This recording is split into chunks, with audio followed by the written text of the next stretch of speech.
welcome back to Room 237, and this is kind of a random review because this is not IFC or A24 or anything like that. This is actually a movie I have seen before, but not since it came out back in 2011. And I just picked this up because recently, as you saw, I went to go see and reviewed Ty West's new film, X. And I somewhat recently saw and reviewed his film of House of the Devil, which I really enjoyed. And I actually did not realize that this was a Ty West film when I first saw it, and I didn't really remember anything about it, so I wanted to check it out again. And that is 2011's The Innkeepers. Now, yeah, I have seen this before. I saw it back in 2011. I was living with a buddy of mine. His girlfriend at the time was always red boxing horror films. And at that time, I think my detestment for modern supernatural paranormal horror films was starting. It wasn't quite as bad as it would get by the time Sinister came out, but it was starting. So I remember thinking I wasn't going to like it, and I do remember enjoying it or thinking it was better than I thought it was going to be. But then I completely forgot it. I didn't remember a thing about this film. So it had been 11 years since I had seen it. Just watched it for a second time. And I still very much enjoy it. I still think this is still my kind of supernatural, paranormal type film. And, it does kind of have the same kind of feeling that House of the Devil has. It is kind of slower paced, which it does have an 80% on Rotten Tomatoes, which I am glad for that. I was actually expecting it to be rather low because I think, and I have heard that upon release, this didn't get the best reviews, or there were some audiences rather, were displeased because of how slow it was, how it doesn't rely on jump scares. A lot of the more straightforward horror stuff is pushed really towards the end, and it's 101 minutes. So in some reviews, the more negative ones did say, it's 101 minutes, but it's too slow. Which, whatever. So yeah, it was written, directed, and edited by Ty West. And so that's 3 Ty West films that I'm a fan of. House of the Devil, Innkeepers, and X. I have seen Cabin Fever 2. That is a piece of crap film. I hate Cabin Fever 2. The VHS films suck anyway. I can't remember which one he had a part in, but so far, the ones I've seen of his that he has written and directed that, aren't a part of anything, I've really enjoyed. And it was actually produced by Ty West, Peter Falk, Derek Curl, and Larry Fessenden, who I've been meaning to check out his film, Depraved, which is like a modern take on Frankenstein. Music was done by Jeff Grace, and it's actually put out by Dark Sky, which, Dark Sky, kind of a hit or miss. A lot of the ones I've seen, I've actually enjoyed. And it stars Sarah Paxton, which 2 years prior to this, she played Mary, the lead in the Last House on the Left remake. Pat Healy and Kelly McGillis, those are really our main characters. And sadly, it only grossed $1.18 million on a $750,000 budget. And even though he shot it on a 35 millimeter, I wouldn't say it looks like it was. It still looks like a modern film. But as I've said before, for films like this, I'm a huge sucker for films that are very limited on in various aspects. Very limited on cast. I mean, we have two main characters, major supporting character, the old man that comes in at one point, the ghost, and then maybe two or three extras. So very limited cast, very limited on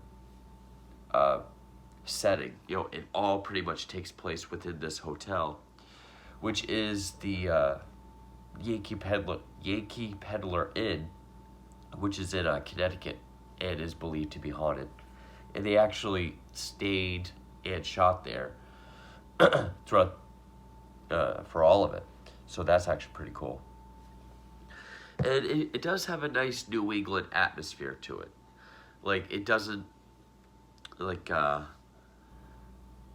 of more reminiscent of the creepy hotel of, like, Barton Fink, but with, like, a New England feel to it. Oh, and I can't remember what she's in, but I knew I recognized her, but Lena Dunham also makes a small appearance in this. And yeah, it does kind of start out very lighthearted and comedic, but once we get to the third act, it becomes, like a really very well done, creepy, genuinely creepy horror film. And I really enjoyed it. I mean, I can only think of two jump scares that happen within the first three chapters, because it's broken up into three chapters and then the epilogue. And I mean, one jump scare is when Sarah Paxton opens the door, I think the cellar door, and a crow or whatever flies out. So yeah, it's one of those animals jumping out, jump scares. And then there's one where I think she has a dream of the ghost named Madeline that is in her room. But I don't remember there being a very loud music sting. It's mostly her scream. That's kind of the jump, which I appreciate. The biggest trope that I am sick of with recent horror films, and Stephen King's It is one of the biggest violators of this. The overly loud, obnoxious jump scare. It's the cheapest way to scare someone. It's ineffective. And the scares in this definitely rely more on atmosphere, mood, the fact that you actually care about these characters, because it takes its time developing these characters and actually making them seem like real people. So, and that's what I really appreciate about, not just this film, but the ones by Ty West that I like so far, is he really makes his characters seem like real people. And I will say this is closer to House of the Devil than it is X. No, I don't think he was going for trying to emulate a certain era of a certain genre like House of the Devil and X.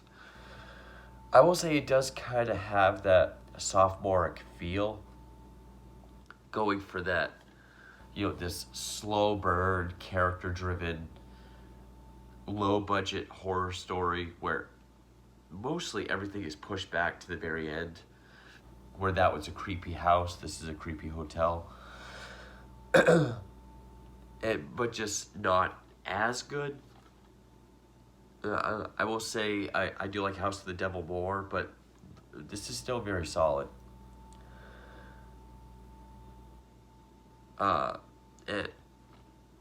And of course, if you're gonna have a supernatural horror film in a hotel, it's gonna feel like a lot of things are a reference to or inspired by The Shining.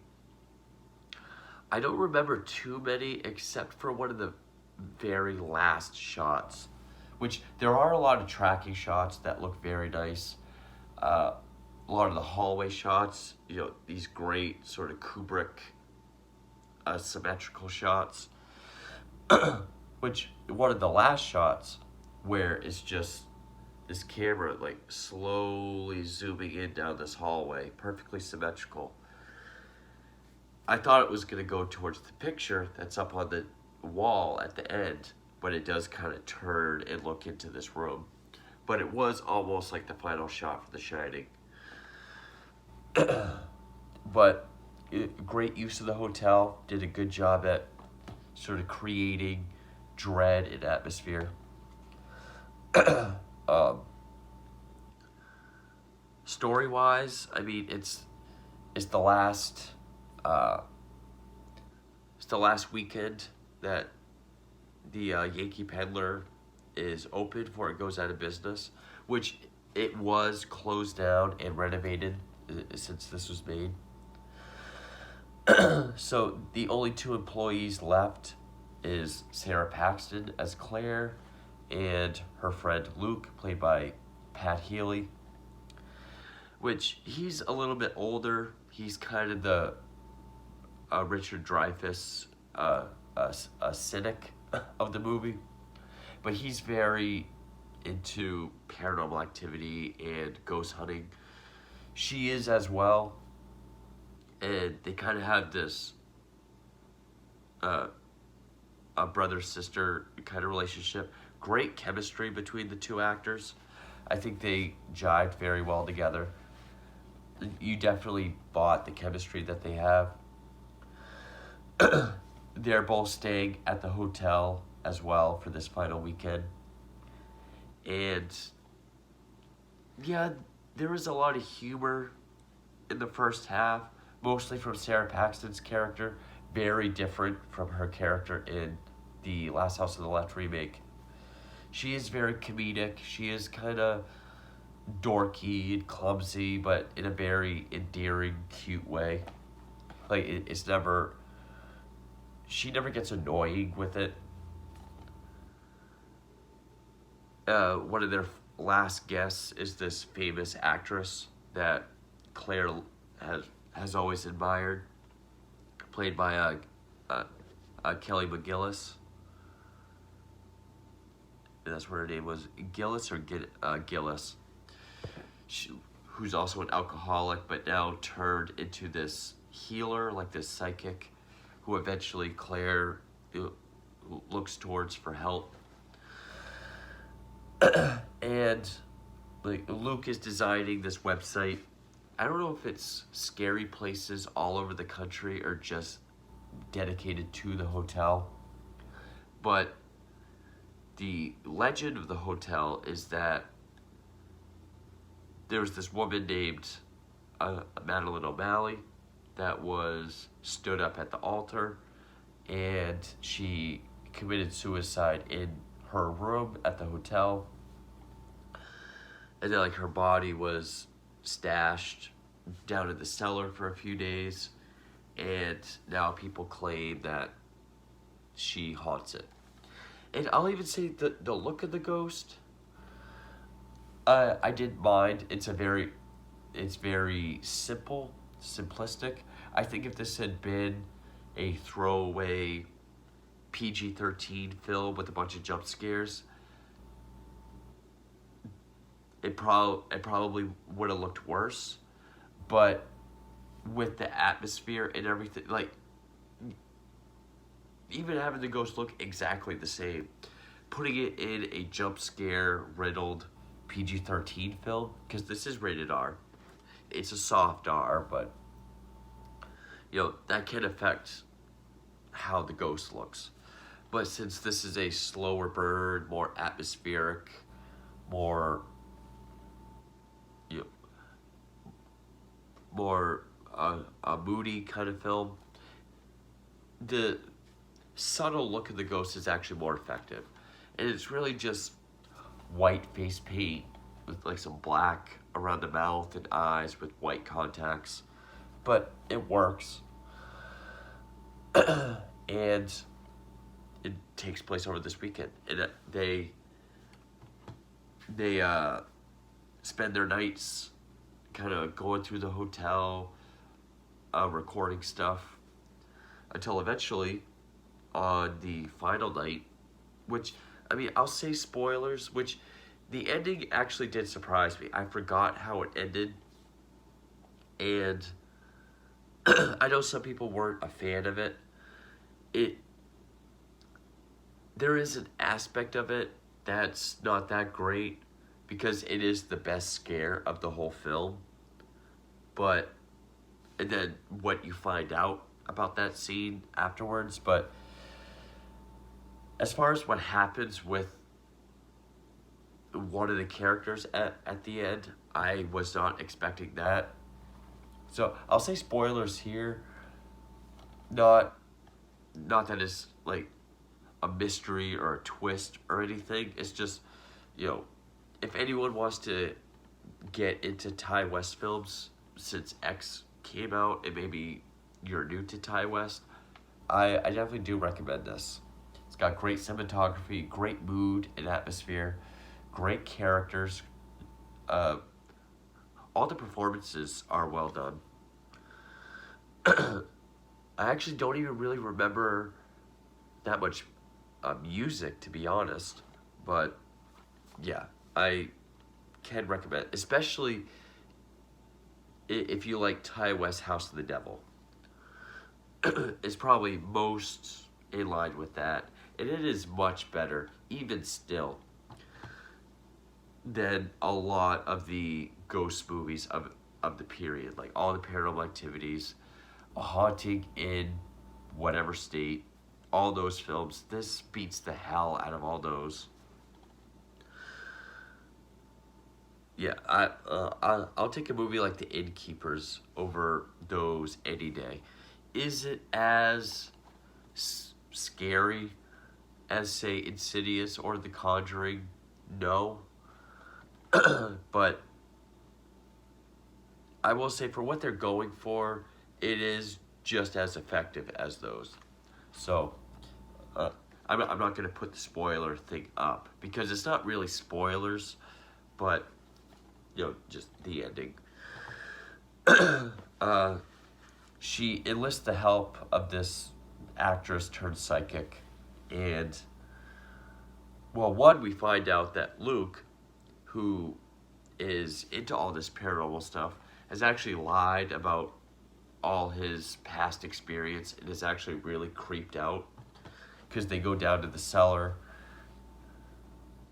where the Madeline ghost makes contact. He gets freaked out. It leaves. So she enlists the help of the actress again. And the actress goes down into the cellar. She does like her little thing with her pendulum. And we don't hear or see what she gets, but, you know, of course she does the whole, "You are in grave danger and we must leave." And so they're about to leave, but she remembers that the final guest, the old man, who came in a little bit earlier in the film and requested a room on the third floor, which all those rooms have been stripped, but she grabs some sheets and accommodates him. We kind of get it's probably easy to tell where it's going because he just wants to be left alone. Finds out he's committed suicide, and he's left a note to his love. So I missed what year the O'Malley story took place, but it feels like it took place a long time ago, but he was still alive by this point. And it's a fairly gruesome sight. I mean, he slid his wrist in the bathtub, but the way it's shot, you know, is very well done. So then she's gonna go catch up. Well, she runs downstairs. Luke has come back, and so he says he'll go get the actress. You just sit tight in the lobby. But she hears something. goes back to the cellar door. The old man is behind her. She falls down the stairs, hits her head. And the scariest, like most effective, genuinely creepy scene in this movie is when she's going through the cellar, and you can only see what her flashlight is uh, on, and just with no music, kind of in the background, you like see the old man kind of like crouching, but like kind of reaching for her at the same way, just standing still, and she just like moves the light away from him, and he still just stands there, perfectly still. Very genuinely creepy. But then she tries to get out through the go up the door outside, but it's locked.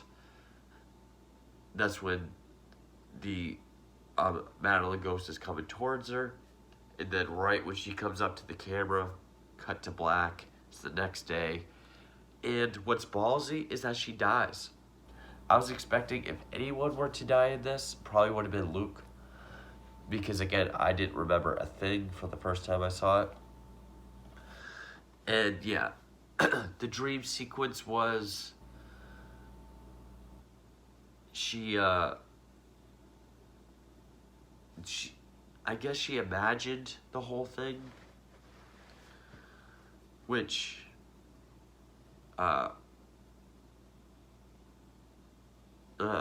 trying to remember, but yeah, Luke is talking to the police and says that he heard her screaming on the other side of the cellar door.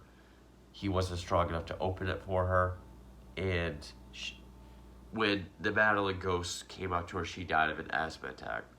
Because we see her throughout the film take a hit off an inhaler, and he shows the cop, like, I found this at the bottom of the stairs. So I guess it was a dream sequence. I'm trying to remember. I did just remember how that worked, but either way, even if it was a dream sequence, it was still very effective, and it was still genuinely creepy. But yeah, that definitely the best scare scene of the whole film. And so then Luke has to go get the actress who's standing in Claire's room, and that's when he questions, did you know this was going to happen? Could you have done something? She says, no one could have done anything. So then they leave. And then that's when we get like that shining, slow zoom down the hallway, seemingly towards this picture on the wall. But then it turns, looks into Claire's room. And you get like a faint apparition of Claire looking out the window. And then when she turns her head, the door slams. So now she's, she was into this paranormal stuff. Now she's a part of it. And yeah, I still think this movie is one of the more effective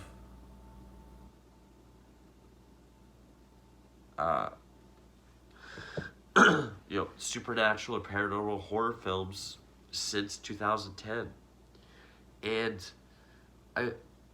I can appreciate a film that has fewer horror scenes or has them pushed more towards the end if it's building on something else. Yes, this is a build-up, but it's also building character development. It's creating characters that we do care about, that we do want to watch. And yeah, it was kind of a punch when you find out that Claire died. And it doesn't feel as much of a build-up, because it's not like there's things happening that get gradually worse and worse. But I mean, kind of, but not in your usual sense. But I'm also just a fan of slower burn films anyway. And I really do appreciate that what little jump scenes we do have, it still did have the loud music to accompany it. But, you know, as usual with Ty West, I love the cinematography. Great tracking shots, great panning shots. I think it was really cool that he shot it in 35. The performances, pretty much all the way around, were very well done. I really bought the chemistry between Claire and Luke. I didn't mind the look of the ghost. Again, the mood and the atmosphere that this film helped build, I think helped the look of that ghost, as simple as it was. And yeah, the actual scare scenes it had, I thought were very effective, especially when she's moving that flashlight. You just see the bloody, naked old man just kind of standing there frozen. But yeah, very solid film. Even though it has its 80% of Rotten Tomatoes, you don't really hear people talk about it that much. And I can guarantee there's still people who don't like it because it is slower, because it does focus more on characters and setting, dread, rather than your typical mainstream theatrical jump scare ridden ghost movie, which again this is way better than. But yeah, that is Ty West, The Innkeepers. I'm not sure where it would rank with House of the Devil and X, but those are 3 films by him that I very much do enjoy. But yeah, that is The Innkeepers, and thank you for watching.